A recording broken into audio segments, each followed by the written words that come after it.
সেদিন বিকেলবেলা রেডি হয়ে বেরিয়ে পড়েছিলাম, কারণ সেদিনকে কস্তুরীর বার্থডে ছিল, আর তাই ডাইরেক্ট আমরা মিয়ামরে চলে গিয়েছিলাম। আর সেখানে সেদিনকে কেকের কালেকশন খুব একটা ভালো ছিল না, তাও আমরা একটা ডিসাইড করে কেক নিয়ে আমি আর গার্গি মিলে চলে গেলাম সোজা কস্তুরীর বাড়িতে। আর ওকে এই গিফটটা আমরা দিলাম, যেটা ও পরে আছে, এই ড্রেসটা।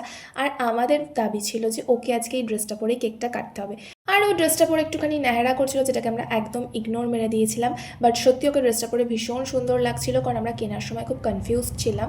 তো যাই হোক, তারপরে আমরা ওকে ধরে বেঁধে কেক কাটিংয়ের জন্য বসালাম। তারপরে এই সুন্দর কেকটা নিয়ে আমরা ওকে বললাম তুই একটু সুন্দর করে ছবি তোল, আর সেই জন্য সেখানে ও খুব সুন্দর সুন্দর পোজ দিচ্ছিল। আর তারপর যেটা হলো সেটা হলো, আমি মোমবাতিটা জ্বালানোর পরও এমন জোরে একটা নিঃশ্বাস নিল যে নিঃশ্বাসেই নাকি ওর মোমবাতিটা নিভে গেছিলো, যেটা ফার্স্টে কেউ খেয়াল করেনি, সেটা শুধুমাত্র আমি আর কস্তুরী নোটিস করেছিলাম।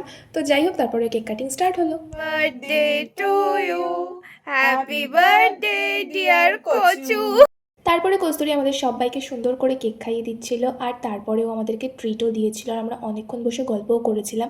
বাট সেগুলোর ক্লিপ আমি আর নিইনি, কারণ সেদিনকে দশমী ছিল আর মায়ের বিসর্জনের সময় ছিল, আর সেখানে আমি যাবো না, এটা হতেই পারে না। তুমি পাড়ার ফ্রেন্ডদের সাথে ভীষণ মজা করি ওখানে, তো নাচ গান করছিলাম। তো আজকে ভিডিওটা এত দূরই থাক, দেখা হচ্ছে তোমাদের সাথে পরের একটা নতুন ভিডিওতে।